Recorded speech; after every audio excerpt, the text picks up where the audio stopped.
They say that there are 3 levels of conversation. Level 1 is when people talk about other people. Level 2 is when people talk about events. There's nothing wrong with either of those, but this is Level 3 Studio. Level 3 is when people talk about ideas and what is possible.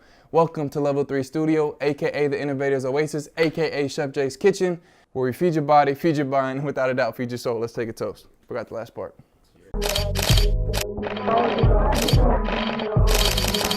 Cheers. I'm so happy that all of you are here.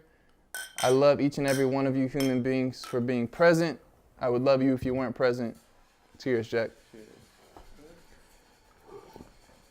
How about we just start there then? I would love to go around and just take a moment to explain who you are and what you've committed yourself to doing and what matters most to you at this point in life as you've grown, or how that's changed, or however you want to do it. Well, it's like, my name is Patrick. I go by Late Nights, 3 Z's as a music producer. 3 words that I really focus on are passion, euphoria, and elevation, because I believe that you need to be passionate in whatever your endeavors are, and I believe that whatever you're doing needs to give you that gut-wrenching, euphoric feeling to basically be able to keep doing it. And elevation stems from learning yourself and learning your capability and your ability of getting to the next level, you know. So I love it. My name is Natalie Lewis. Pretty well, just as a heads up. Natalie Lewis, nickname Powerhouse. Natalie Powerhouse Lewis. yeah, okay. I am on the planet to impact the education and safety of children. That piece I'm certain of. Another certainty is that I'm also here to help people think and think differently. I certainly think that's the pathway to possible. And I just love life and enjoy it every day, all day, nature. So I'm that kind of beautiful mind that just kind of wanders through adventures in day-to-day life. If anything haunts me, is just that desire and need to have an impact. Sometimes I wish it wasn't there. Go away a little bit. Yes, but then it just creates certainty when you're uncertain. Yeah. And you just keep it moving. Yeah, I love it. Deidre Anderson. Give back. I think that's, so much has been given to me. So I think that for me, it's all about what am I supposed to give back today? What little piece of me that can I share to be a bridge over troubled water, whatever that troubled water might be. Always kind of been that one that sort of sees it all and tries to bring it together in a way that moves and propels people forward. I'm Nathan Jackson, and I'm a lifelong learner, big picture thinker. I love ideas. I also love music. I'm a huge music fan. Do you have the records? Do you play records? I do. I have vinyl. The vinyl? Yeah, I'm a vinyl guy. Yeah. But I mean, I've also committed my life to making the world a better place, and the idea of social justice and righting the wrongs, that are so ever present in the world, And so I've been lucky enough to be in positions in a career that's allowed me to do that. I serve on the school board, so being in politics is something I never ever planned. Even going into education, I did not go into education thinking it was about social justice. I didn't go into education thinking it was about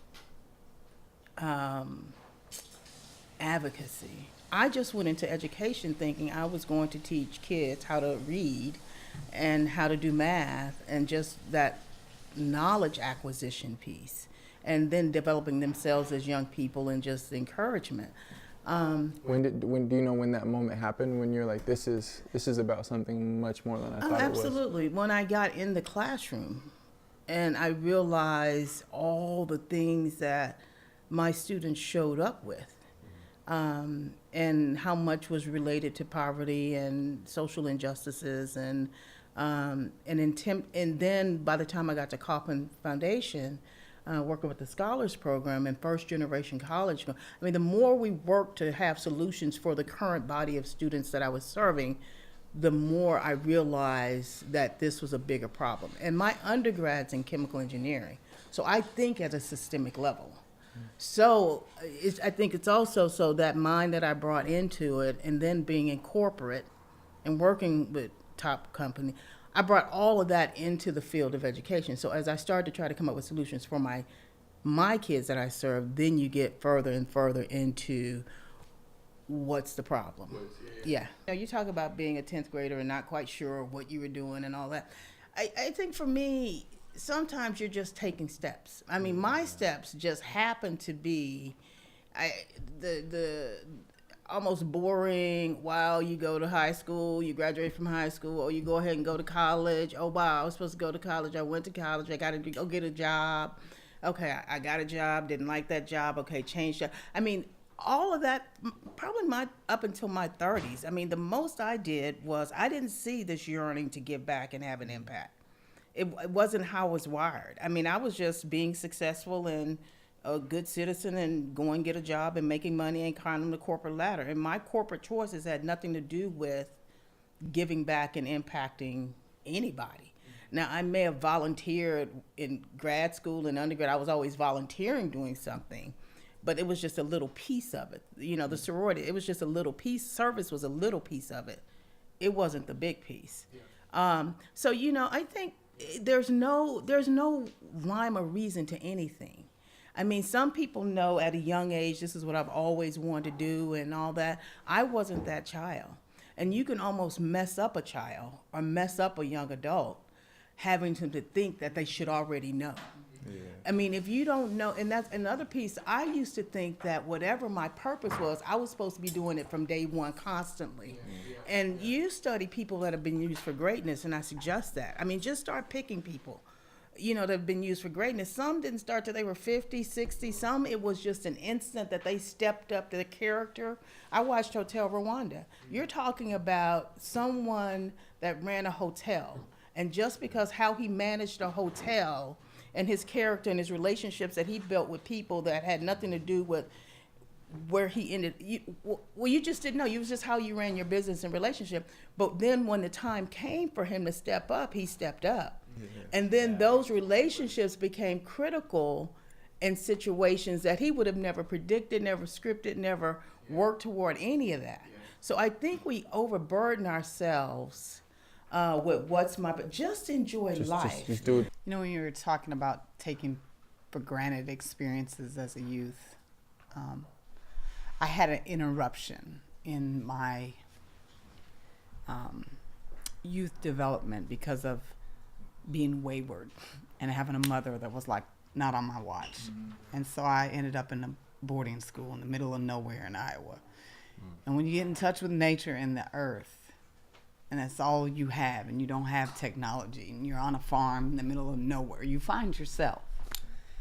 And I think that's where that burden started. It was like, oh gosh, I got to, like, nobody needs to take that stupid crooked path I just took.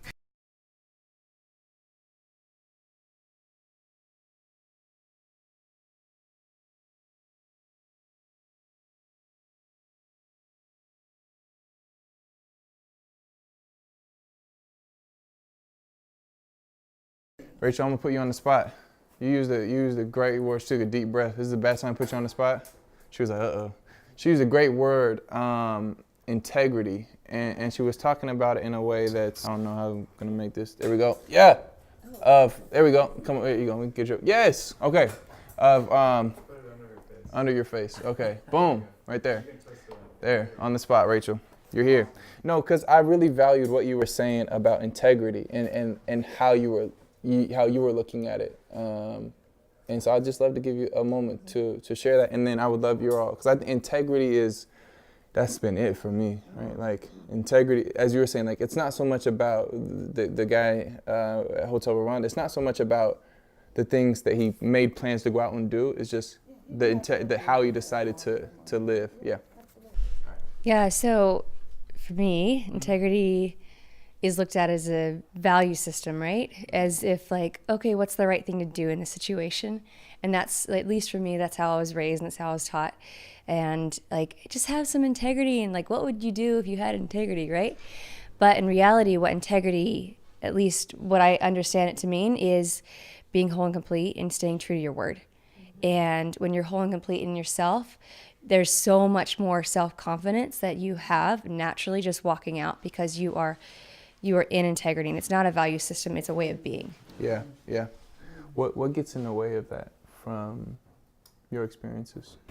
Fear of ourselves. You know that old quote that says, "Our greatest fear is not that we are inadequate. It is that we are powerful beyond belief." Like, you know, there's a kind of goes back to one of your original questions. Like, we're all born with that same yearning, but the world snuffs that fire out. Yeah. It's funny she mentions fear, because I was thinking about that earlier.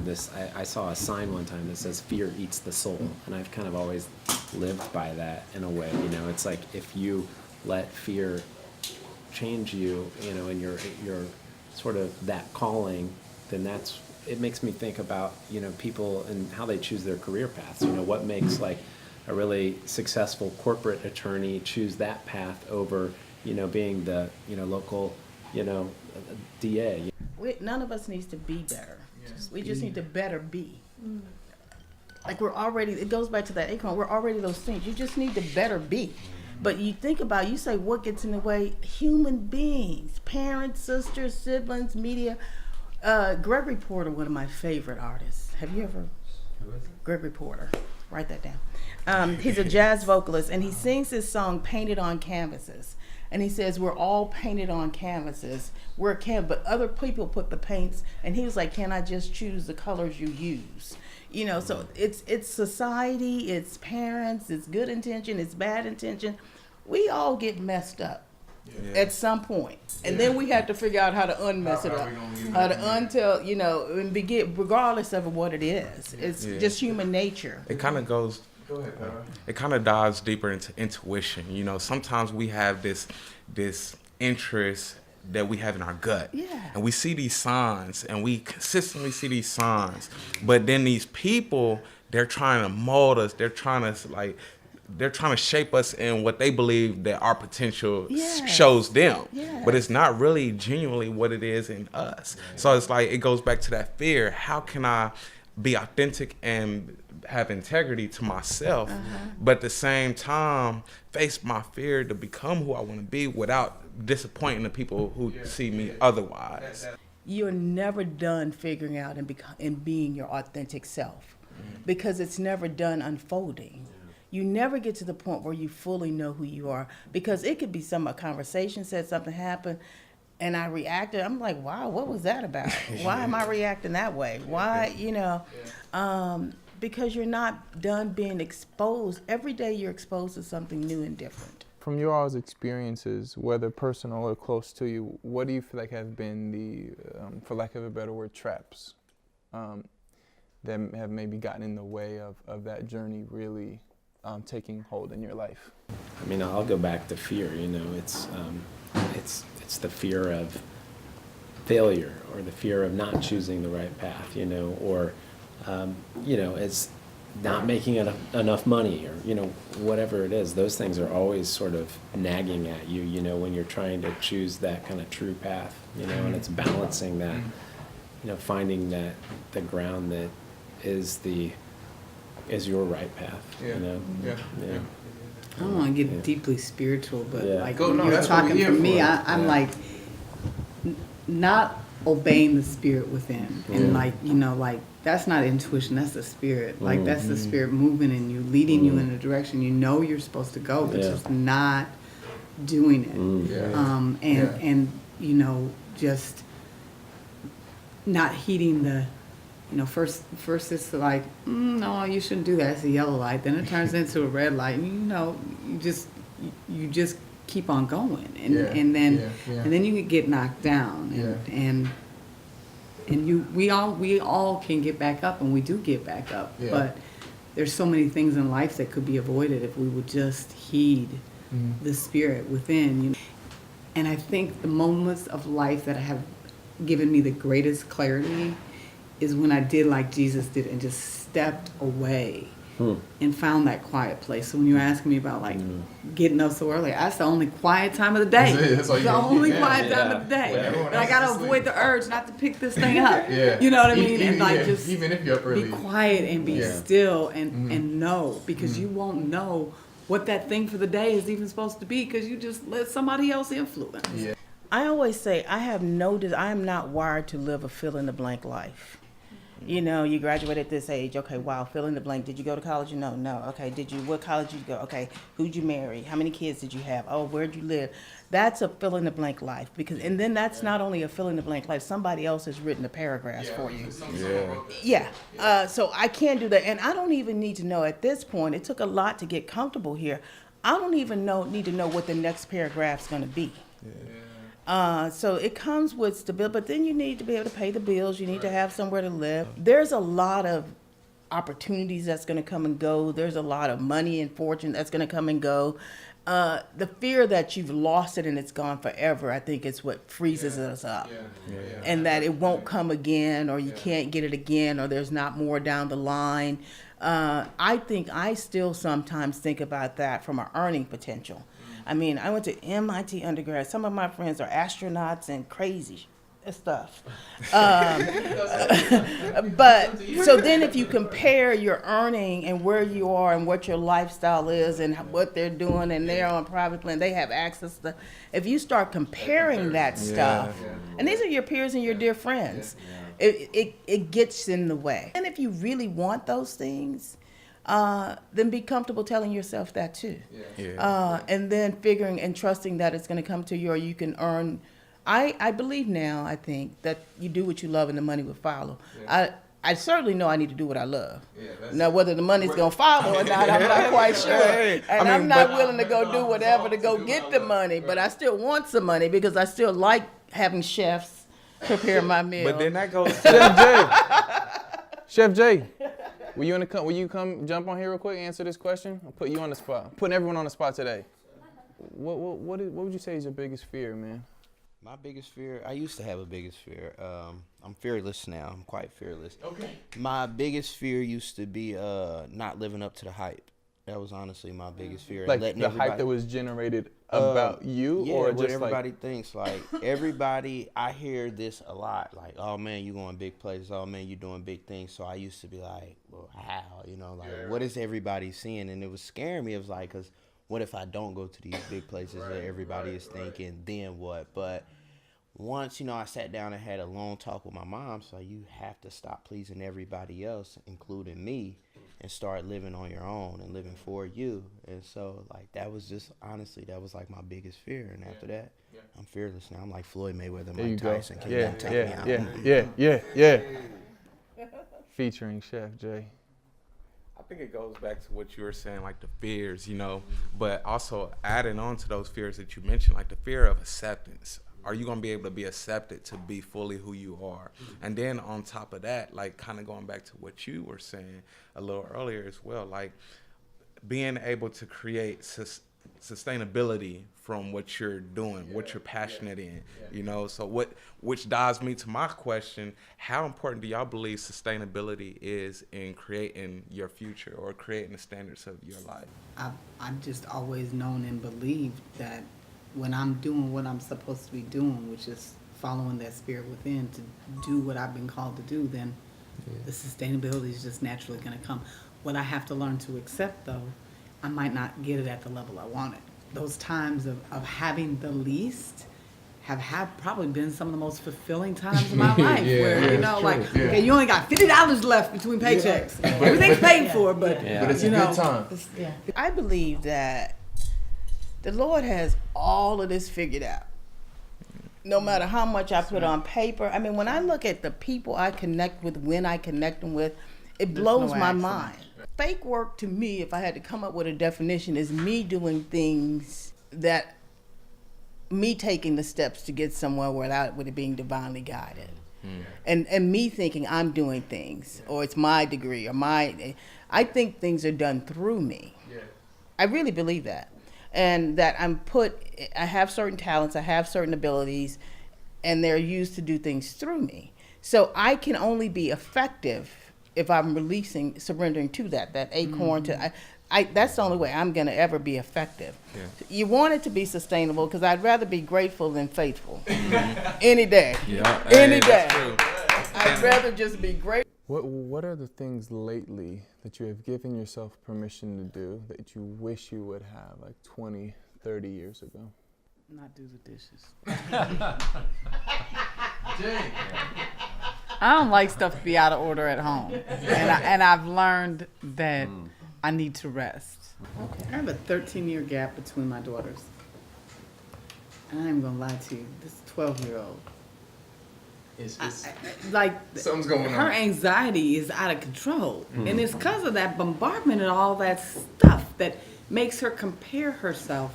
And she is powerful voice for social justice. I think about the perfect 24 hours. All I know is going to be filled with imperfection. From a productivity standpoint, it's just taking one more step. So, you know, the thing that you asked, what do we give our self permission to do? It's just to slow down and accept the pace that I'm doing things. What are you trying to sustain? Exactly. Are you sustaining your lifestyle? Are you sustaining your impact? Are you sustaining your, like, what is there to sustain?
One thing I would be remiss if we didn't spend more time talking about. So the heart of this show is authentic innovation, and thus far, in and out of depending certain episodes, it has looked like how younger people aspire to grow into a life that they will live, and maybe the way a lot of what you're saying in terms of like just this weight and expectation. And so innovation, as it's being described, or the buzzword of what it is about pushing back against that that weight of expectation and the way the system, and I love the analogy used of someone writing this paragraph, and we as human beings have been shrunk to just fit that space. But one thing I would love to get your perspective on is in terms of at a community level, and uniquely Kansas City, as the three of you have such authentic experiences and connections with the community. To whatever you use that actual term in the language of innovation in Kansas City, or as we think about like the next step or the next level or evolution of Kansas City, either with regard to how heavy systems are and how just or unjust they may be to groups of people or people, or just with regard to a generation of people trying to figure out how do we work better together, from the perspective of a city. How do you all see authentic innovation happening? I think for one, it's probably time to quit using the word innovation. I mean, because it means something different to so many people. I have the pleasure of leading a 50-year organization and being able to sit at the founder's feet whenever I want to. And I ain't doing nothing he didn't do 50 years ago. Yeah. I really am not. The context in which I'm doing it is a little bit different. But I mean, the other day he came in and he's called me and texted me almost every day since then, because he was telling me how good it feels. And I think finally he feels like I embody what he was aspiring to do. I think that the problem is we've never, like, the part of the community you're really talking about is a part of the community nobody's ever really listened to. We're talking so much and we're designing and solving for that community, and then too many people have caught on to the buzzwords of let's not do to community, let's do with community. Well, what does that really mean? Like, what do you really know? When you do with community, you are in that community in a very genuine and authentic way, not just for an hour once a week or once a month and you came and had a listening session and you left and then you went back and designed the next best innovation. And I think we're doing a lot of harm in Kansas City because we love entrepreneurism and we love innovation, and there's a whole bunch of folk in neighborhoods that have been doing a lot of that exact same thing, but nobody even knows it's there because nobody even stopped by to ask them. When I was on the violence task force for the mayor's office, some very loud women repeatedly would come and say, come to my neighborhood, come to my neighborhood. And so then when they designed all the listening sessions, they weren't in their neighborhood. They were tucked off in these community centers. When they say come to my neighborhood, they meant come knock on the doors. They meant come walk the streets, come look and see the clutter and the disarray that has been the forgotten part of our city. I think it's very transparent. Honestly, I look at what is accepted to this point of language, and then how do I use almost this lane and avenue of acceptance and of commonality to try to create impact. Acceptance of innovation, right? Term of innovation, doing things like playing to a dominant majority culture, and then trying to do that in an honest and authentic way. But I think we talk about innovation without fully defining what the problem they're innovating to solve. We don't even, so, and then we don't even, I know I sometimes struggle from a school district standpoint. If we never offer up certain problems that we don't have the answer to, and we have nowhere, and we're not even close, and there's not a best practice we can go and offer that up to some innovative folks to help come. I would love Uber, that mind, to tell us if we took away school buses, how would we get kids to school safely? And then go from that extreme and then design backwards. I would love to have a true, we also, I think, we've counted out so many brilliant minds that are sitting in some underserved neighborhoods and that uneducated brilliance and mind. I would love to go find real thought partners and create a think tank in some non-traditional places and go find that brilliance that we know we've counted out. Let them come up with some solutions, not just go have a focus group, not just go have and not come back. Let them come up with some policy and put the kind of money that we're putting in piloting and research and put that over here for their idea. So if we walk away from it, I love that word catalyst. If in a catalytic situation, if you walk away from something, the influence and whatever you brought to it that caused it to be more effective, if you walk away, it doesn't, it sustains itself or continues to go.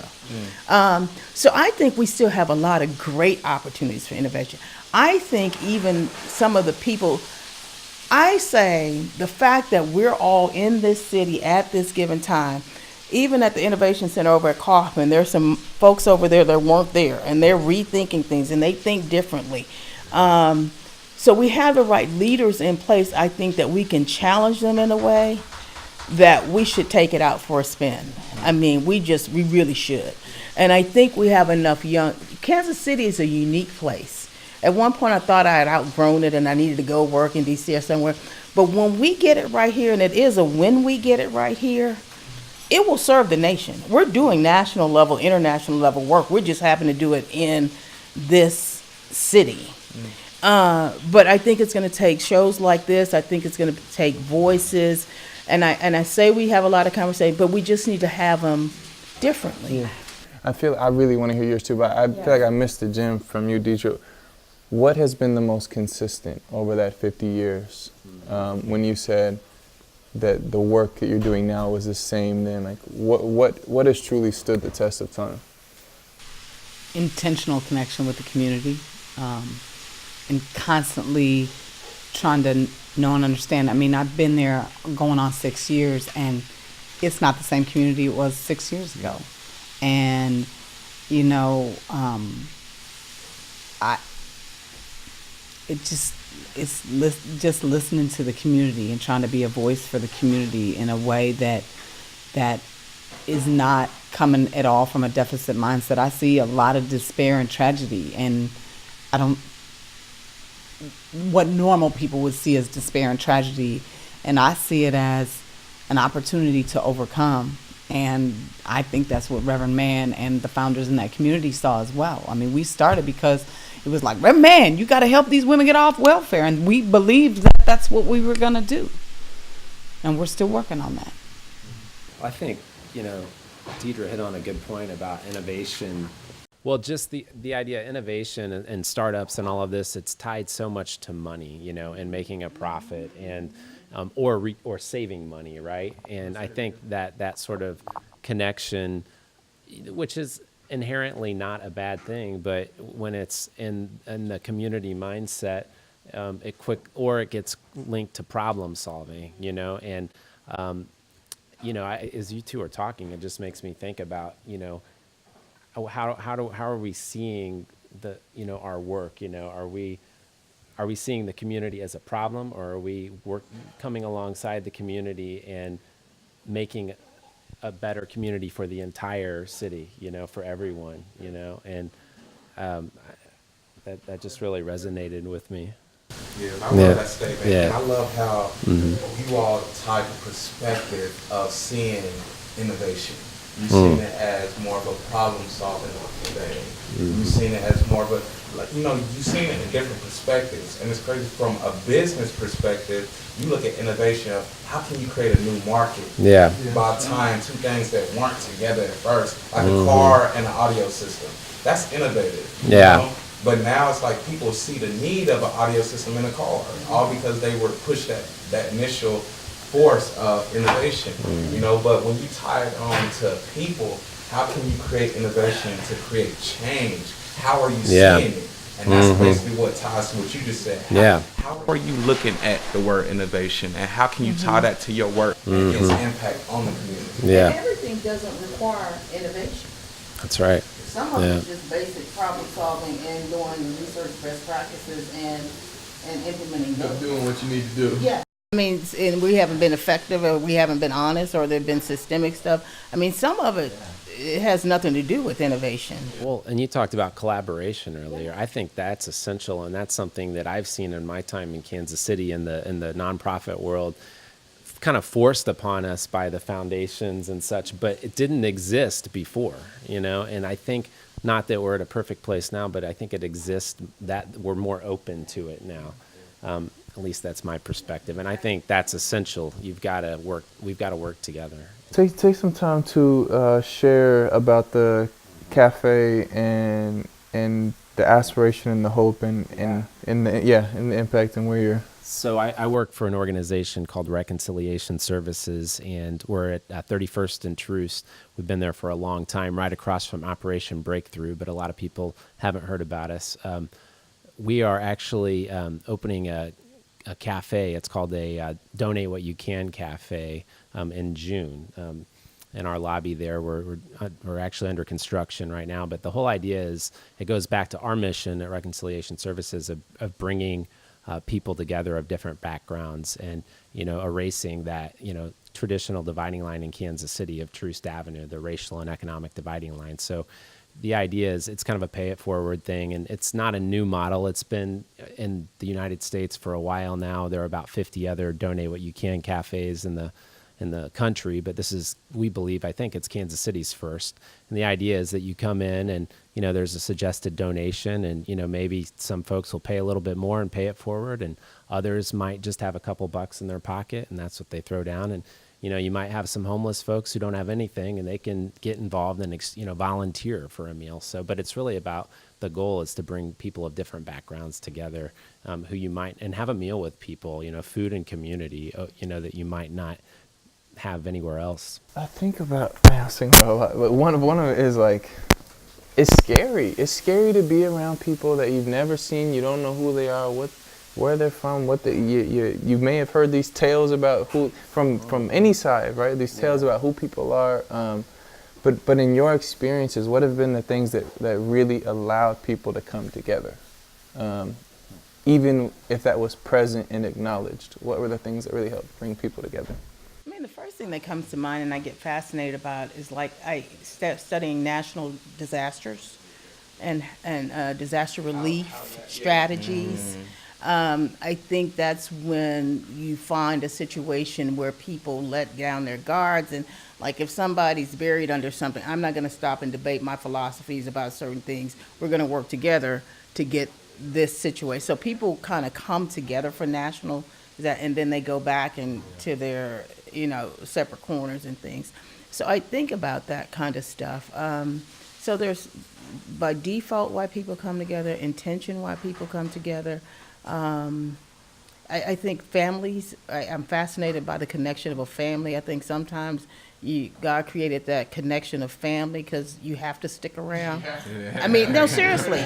I mean, you have to stick around. Now, you may not always go there for Thanksgiving, but it requires you to stick around and hang in a situation longer than you would ever tolerate it, and at least say, okay, what about it, or process it. Jay, I'm putting you on the spot. You were the third to be on the spot. We just named this on the spot.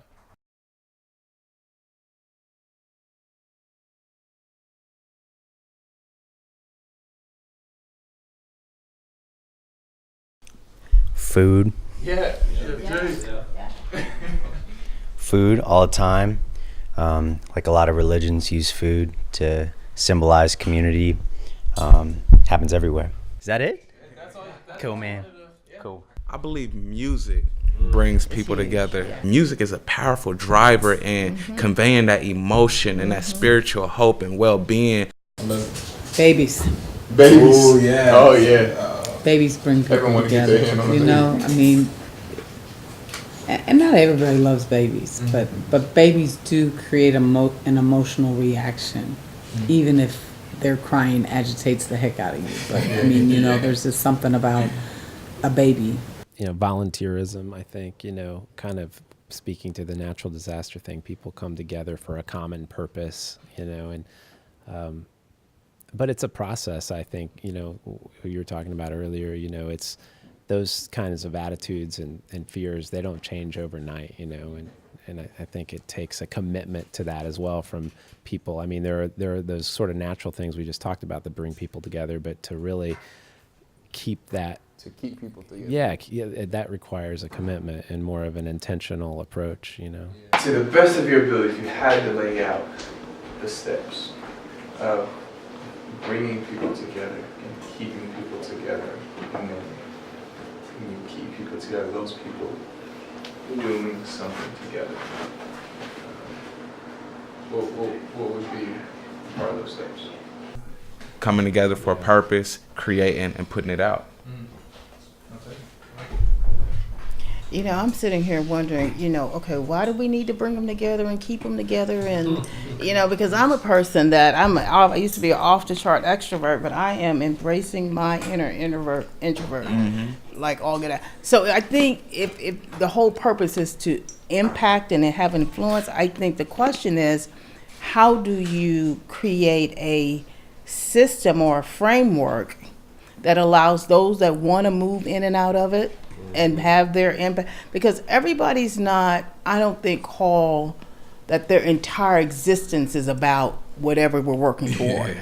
So we have to understand that there's going to be rooms, like sometimes I will show up to something one time, I may make one donation, and I move in and out of things. Commitment is something you're not going to find me in the same spot 10, 20, 30 years. So I think there are some that will come and stay. And and then there's people that will move in and out of it. Yeah, that's a really good point. Of like everyone has their time and their pace to be involved, and when it's time for someone to go, we want them to stay, or when it's time for them to leave to stay, we want them to go. And It goes back to what you were talking about, the natural evolution of life. I mean, reason, season, lifetime. People don't stay for a lifetime I mean, you know, even what you're doing now, it has a great season right now. Time will tell how long that is supposed to be what it is right now and what it will naturally evolve to. Yeah. So part of that step is allowing the natural progression to happen, even if that means there's an end. Yeah, that Because- organic development. Yeah. Yeah. And you know, The purpose is important, though. Study Like, movements. if you're trying to keep people together. Yeah. Yes. Reminding them. Agree. Yes. Continually reminding Intentionality. Yeah. You got to be intentional. Yeah. Think about what you're trying to create and what your end goals are. Yeah, but then you have to, once you have to also leave room for what you don't know, you don't know. Yeah. You know, I was told one time, and I look at life like a dot to dot. And I may have to move toward a dot that's I can't even see yet. So it's almost like, but you're moving, you're doing, some of the dots are there, you can kind of see what you're working toward. Some of the dots haven't showed up. So you have to, as you're creating and your vision that's driving you, because you have something driving you, all the information's not here yet. All the people are not here. Ruby Bridges, when I looked at that, when I was studying great people that have been used for greatness, that was a situation where this mother had to decide to send her child to segregate schools.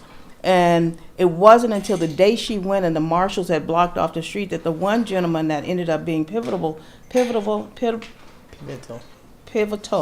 you, in her life, he just got blocked in the traffic.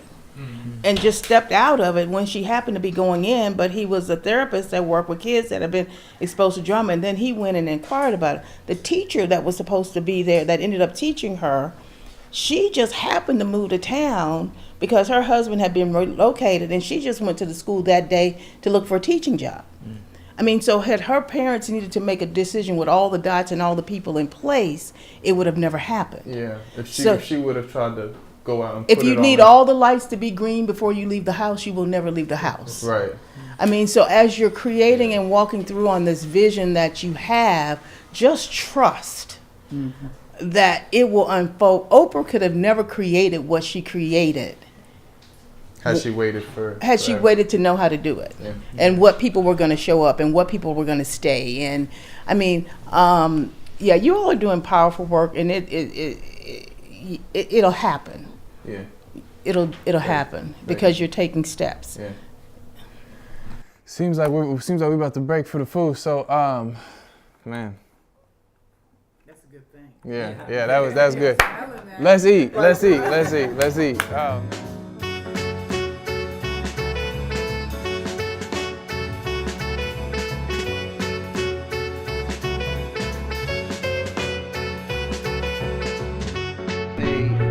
Loaded mac and cheese. This is honestly like a mac and cheese recipe that I just tried out.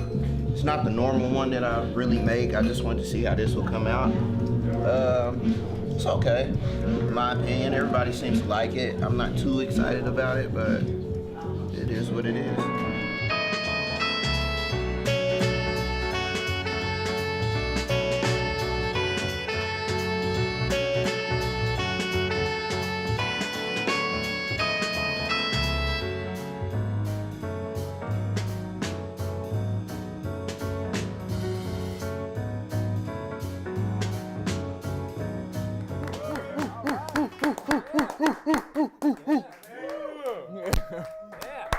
The man is undefeated.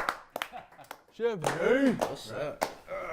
How you feeling, Chef? Tired. Thank you, I'm sir. feeling blessed though. There you go. I'm honestly, I'm feeling real blessed. It's been a power week. There you go. Okay. Power week. Why you say that, man? Power week, man. I just a full-time chef. I'm a full-time chef for Sammy Watkins. Let's give that Sammy Watkins. So I'm feeling good right now, man. A lot of things is falling into place.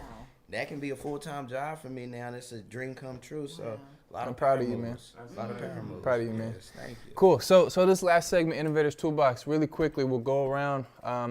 What's one piece of advice, one thing you would leave in this Innovators Toolbox to improve the experiences of tomorrow's generation? It can be lighthearted, it can be very serious. Wherever you decide to go, what is it that you would leave behind? Keep dreaming because dreams sure do come true. All right. Ms. Natalie, Powerhouse Lewis. I would think always be willing to be wrong and learn about yourself. I mean, just always. And things are gonna sometimes happen in baby steps. It counts. You won't always see the progress until after you're on the other side of that tipping point. But it's happening. As long as you're taking steps and actions, it's happening. It's just what the journey looks like. And just study others' journeys so you can get a glimpse for what is this going to look and feel like at this stage, you know? And just have myself. fun. Yeah, have just fun. have fun. Yeah, yeah. Did I mention have fun? Have fun. Have fun, have fun, have fun. Don't wait. Tay? That the quantity of work leads to the path of quality. The quantity of work leads to the path of quantity. Okay. Quality. The quantity leads to the path of quality? Yeah. Okay. Rachel? I would say two things. I would say be proud of yourself and create your celebrations. Jay? Fight to be original. Jack, the skipper.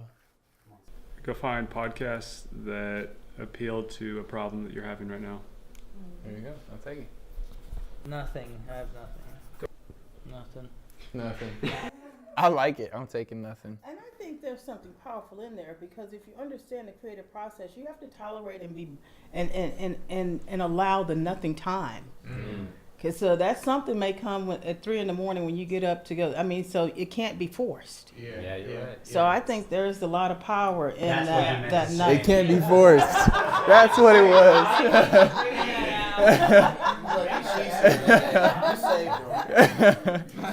She pulled a freaking rose out of that thorn bush, boy. Dan the man. Don't dare say nothing, Dan. I'd say hard work forever pays. And back to what he said, the more work you put in, the better you're going to get at that work you put in. So let's go freaking pay. Are we going back to Nia? Nia? All right, I'm going to piggyback off of that a little bit from just experiences the last couple weeks, but just have faith and work hard, and I think things will eventually just work themselves out. All right, I'm going to go back to the acorn. Okay. And I'm going to say, get away from the noise and get out in nature. And just look around and see.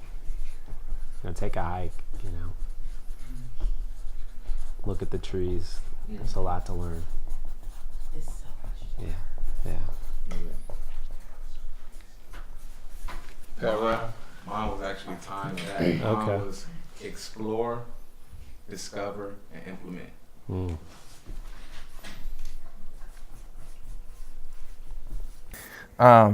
I would say, which I think I've said it before, but it means so much to me. It's like surround yourself with amazing people. That's how I live. We need 2 from you then. 2, okay. That's the third. That's the third time I tried. He's counting them. We need 2. I'm gonna challenge you now. I would say, oh man, yearn to sit at the feet of people who have come before you, not just like do it because you have to. However that realization comes, if you can somehow provoke it yourself, yearn to sit at the feet of the people who have come before you. You learned that from someone. They say that there are 3 levels of conversation. Level 1 is when people talk about other people. Level 2 is when people talk about events. There's nothing wrong with either of those, but this is Level 3 Studio, AKA Chef Jay's Kitchen, AKA the Innovators Oasis, where we feed your body, feed your mind, and without a doubt, feed your soul.